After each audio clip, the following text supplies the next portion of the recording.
यहाँ पे मेरा सोचने का इनका यहाँ पे नज़रिया भी एक यही था कि बच्चों को जो भी अगर दिया जाए, एक यहाँ पे बिजनेस का मेरा कोई मोटो ही नहीं था।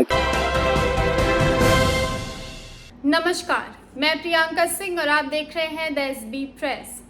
शिक्षा समाज में रीढ़ की हड्डी की तरह होती है, जो लोगों को समाज में आत्मविश्वास के साथ चलने की ताकत देती है। कहते हैं शिक्षा अर्जित करने की कोई उम्र नहीं होती, हम ताउम्र कुछ ना कुछ नया सीखते ही रहते हैं। इस सीखने सिखाने में समाज के कुछ ऐसे लोग भी हैं जो आज के छात्रों के मूल सुविधाओं का बहुत बड़े पैमाने पर तो नहीं, पर हाँ, छोटी सी शुरुआत ज़रूर की है। बिहार में कैमूर जिले के मोहनिया क्षेत्र के अनुज देव ने अनुज को किताबों से शुरू से ही कुछ अलग ही लगाव रहा है और इस लगाव का नतीजा कुछ इस तरह रहा कि आज मोहनिया के लोगों की जुबान पे सिर्फ देव लाइब्रेरी की ही हलचल है।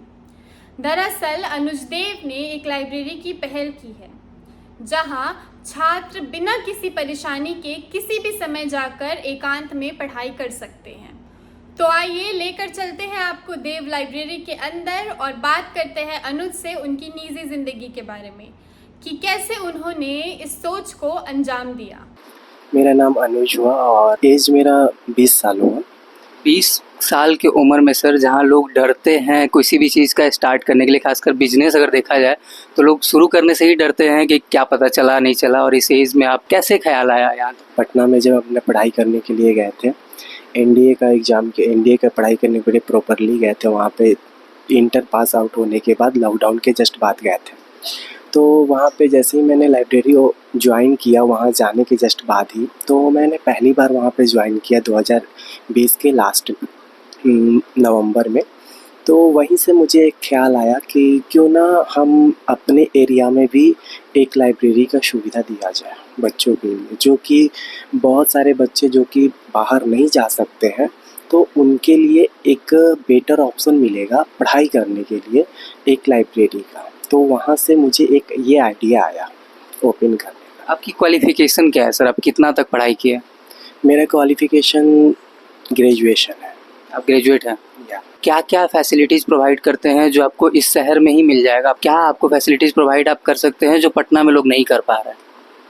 भभुआ में आपको वो हर एक चीज़ मोहनिया में, भभुआ में हर एक वो फैसिलिटी लाइब्रेरी में दी जा रही हैं, जो कि आज के डेट में पटना में, बनारस में, दिल्ली में, इलाहाबाद में, जहाँ भी ऐसा है, मतलब हर जगह जो फैसिलिटी वहाँ मिलती है वही चीज़ सेम फैसिलिटी के साथ यहाँ भी ओपन किया गया है। वहाँ भी मैगज़ीन मिलते हैं, न्यूज़पेपर हिंदी इंग्लिश मिलते हैं, कुछ कॉम्पिटिटिव बुक्स मिल जाते हैं, आरओ वाटर मिलते हैं, प्रत्येक टेबल पे लाइट्स वगैरह रहते हैं, स्विच रहते हैं, ताकि जो बच्चे आते हैं उनका फ़ोन वगैरह, ऑनलाइन क्लास रहता है तो ऑनलाइन क्लास के लिए वाईफाई की सुविधा मिल जाती है। आपके यहाँ वाईफाई भी अवेलेबल है? हाँ, हमारे यहाँ वाईफाई भी अवेलेबल है और दो वाईफाई अवेलेबल है, जिससे कि एक से कनेक्टिविटी सही से नहीं हो पाती है, तो वो बच्चों को अच्छे सुविधा के लिए दो वाईफाई रखे गए हैं। और यहाँ पे एसी वगैरह लगाए गए हैं ताकि रूम जैसे ही गर्मी वर्मी होती है तो उसमें दिक्कत होती है, जैसे गर्मी ज़्यादा लगने लगती है, तो उस गर्मी को कंट्रोल करने के लिए एसी लगाए गए हैं ताकि बच्चे अच्छे से रह सकें और उनको पढ़ाई करने में कोई डिस्टर्बेंस नहीं आ सके। डिस्टर्ब करने का कोई भी फैसिलिटी जो कि है इसमें रोका गया है कि कैसा भी किसी भी टाइप का डिस्टर्बेंस इसमें ना आए, चाहे वो कहे बाहर की तरीके से हो या फिर अंदर के तरीके से हो। कोई साउंड वगैरह नहीं है, साउंड जैसे बाहर से थोड़े बहुत जैसे गाड़ी वाड़ी जाती है तो उसकी आ जाती है, बट ऐसे साउंड नॉर्मली बाहर से नहीं आती है। यहाँ पे एक शांत तरीके की पढ़ाई करने के लिए बच्चों को दिया गया है, फैसिलिटी दिया गया है, ताकि वो अपना अच्छे से घर से बैसे, जो कि डिस्टर्बेंस होता है उन लोगों को घर पे, तो वो चीज़ उनको डिस्टर्बेंस घर पे ना हो सके और वो अच्छे से पढ़ाई टोटल अपना कंप्लीट कर सके, जो कि उनका टारगेट है वो टोटल अपना कंप्लीट कर सके। क्या अलग बनाता है सर बाकी लाइब्रेरी से और इस लाइब्रेरी में? डिफरेंस यही है कि बच्चों को जो कि सुविधा यहाँ पे दी जाती है, जैसे कि मान के चलिए और बाकी लाइब्रेरी होती है तो वहाँ पे फ़ी को लेकर के काफ़ी ज़्यादा उन लोगों को सामना करना पड़ता है। जैसे कि हमारे ही मोहनिया में ही मेरा लाइब्रेरी जो है वो 14 जुलाई 2022 में ओपन हुआ है। ये मोहनिया का पहला लाइब्रेरी है और यहाँ हमारे आने के जस्ट बाद 2 महीने बाद से मोहनिया में लाइब्रेरी ओपन होने स्टार्ट हो गए अदर। तो आज के डेट में जो है कि मोहनिया में लाइब्रेरी की संख्या जो है वो 10 से 12 के आसपास हो गई है और दिन पे दिन वो बढ़ते ही जा रहे हैं और बच्चों की भी संख्या बढ़ती जा रही है। हम जब ओपन किए थे तो ओपनिंग के दिन हम 5 लड़कों का एडमिशन किए थे।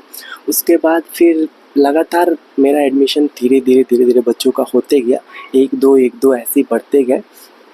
काफ़ी अच्छा परफॉर्मेंस यहाँ पे बच्चों का मिला और आज के डेट में जितने भी लाइब्रेरी ओपन है सारे लाइब्रेरी अच्छे से मतलब फुल है।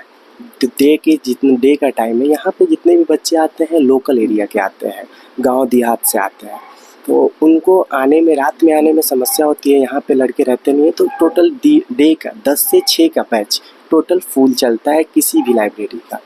तो यही मेन टाइमिंग है और फैसिलिटी एक फ़ी के रूप में यहाँ पे अच्छे खासा दिया जाता है ताकि फ़ी जो जेन्युइन रखा गया है।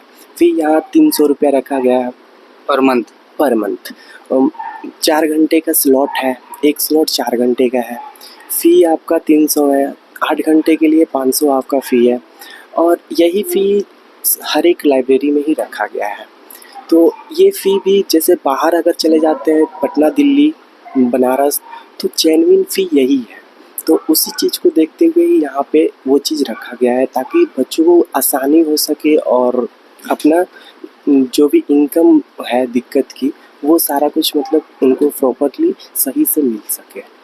देखा जाता है सर अक्सर कि लोग लाइब्रेरी के नाम पे घर से निकलते हैं, नहीं आते हैं लाइब्रेरी, कहीं और जाते हैं या फिर लाइब्रेरी आके भी कुछ और ही तरह की पढ़ाई होती रहती है। तो आप यहाँ पे ऐसे देखने मिला है कभी आपको? नहीं, दोनों में जैसे बच्चे आते हैं तो अपना रेगुलर बेस पे ही आते हैं, मैक्सिमम बच्चे रेगुलर ही आते हैं और आते हैं तो वो सीरियसली होकर पढ़ाई ही करते हैं। हाँ, 10 मिनट, आधा घंटा 1 घंटे की क्लास रहती है, उसको देखने के बाद 2 मिनट 10 मिनट की ब्रेक ले लेते हैं। हाँ, वो ज़रूरी भी है, पढ़ाई करने के बाद जो भी ये ब्रेक है वो ज़रूरी हो। तो वो चीज़ है यहाँ पे कि सारे बच्चे मतलब पढ़ते हैं यहाँ पे जितने भी आते हैं टाइमली और टाइमली आते हैं, टाइमली जाते हैं। हाँ, ये होता है कि बच्चे जैसे कि लेट आए या फिर उनको यहाँ पे टाइम का भी कुछ छूट दिया जाता है। मेरे यहाँ ये फैसिलिटी ये भी है कि जैसे कि किसी का क्लास 4 घंटे का है, अगर उनको 1 घंटा एक्स्ट्रा ज़रूरत पड़ जाता है किसी दिन तो उनको वो चीज़ प्रोवाइड किया जाता है। ऐसा नहीं होता है टाइम का बंधन है कि आपका टाइम हो गया तो आप यहाँ से चले ही जाओ। उसके लिए एक्स्ट्रा फ़ी भी नहीं लिया जाता? एक्स्ट्रा फ़ी भी नहीं लिया जाता है। हाँ, अगर देखा जाता है कि आपको अब टाइम की ज़रूरत है तो आपका नेक्स्ट मंथ जैसे ही आता है, नेक्स्ट मंथ के में आपसे पूछा जाएगा फ़ी देते टाइम कि आपको अगर ज़रूरत है उस चीज़ का तो आप अपना टाइम बढ़ा लीजिए। तो उसमें हाँ और ना में दोनों में जवाब आते हैं, तो उस हिसाब से उनका देख लिया जाता है। तो फ़ी मैक्सिमम उतना ही सबका लिया जाता है जितना जिसको ज़रूरत होता है। यहाँ पे मैक्सिमम बच्चे एक्स्ट्रा ही पढ़ते हैं, कम किसी को नहीं दिया जाता है। उतना ही फ़ी में, एक ही फ़ी में 2 टाइम का दिया जाता है। यहाँ पे मेरा सोचने का इनका यहाँ पे नज़रिया भी एक यही था कि बच्चों को जो भी अगर दिया जाए, एक यहाँ पे बिज़नेस का मेरा कोई मोटो ही नहीं था कि यहाँ पे मुझे बिज़नेस करना है। मेन मोटो यही था कि जो भी बच्चे हैं सबको मतलब कि उनको यहाँ पे एक अच्छा एजुकेशन दिया जाए। मेन ये कारण ये थे क्योंकि देखा जाता था तो यहाँ से बच्चे बहुत सारे इधर से उधर घूमते थे और मेरे को बहुत सारे ऐसे बच्चे जो कि थे बोले भी कि सर आप लाइब्रेरी खोले तो आप खोलने के बाद आपके लाइब्रेरी खोलने के बाद हम लोग का थोड़ा सा पढ़ने का नज़रिया बदला, तरीका बदला। आज हम लोग 2 साल से पढ़ रहे हैं, नहीं तो उसके पहले हम लोग घूमते थे, नहीं तो कुछ इधर उधर कहते थे, अपना टाइम लॉस करते थे, पढ़ाई अच्छे से हमारी नहीं हो पाती थी। लेकिन अब जो होती है, अगर हमारे ही लाइब्रेरी से बहुत बच्चे यहाँ से निकल के जॉब भी कर चुके हैं। अभी कल ही एक बच्ची का कॉल आया था कि हमारा जॉब हो चुका है और आज वो 3 जॉब एक ही बार निकाली। नाम बताना चाहेंगे सर उनका, किस विभाग में हो और क्या नाम है उनका? नाम तो उनका कोमल है और विभाग का भी नाम पता नहीं है। तीनों में से कोई एक विभाग जिसमें हुआ उनका? एक सचिवालय में हुआ था, एसएससी सीजीएल में आज भी एक पोस्टिंग है, पोस्ट का भी नाम नहीं पता है, लेकिन एसएससी सीजीएल वो निकाल के गई हुई है। आज अभी पोस्टिंग उनका वो कहीं दूसरा नाम भी नहीं याद है पोस्टिंग की, अभी पोस्टिंग कहाँ हुआ है ना। तो यहाँ से बहुत, और अभी एक और सीनियर, काफ़ी सीनियर मेरे से भी थे, तो उनका भी जॉब हुआ है। तो वो अंडमान, वो आंध्र प्रदेश में अभी उनका पोस्टिंग हुआ है, कृषि विभाग में है वो। तो ऐसे रेलवे विभाग में ही ग्रुप डी वाले में कितने बच्चे निकाले थे। यहाँ से अभी टीचर की वैकेंसी जो आई थी वहाँ से वो उसमें भी बहुत सारे बच्चे निकल के यहाँ से गए हुए हैं।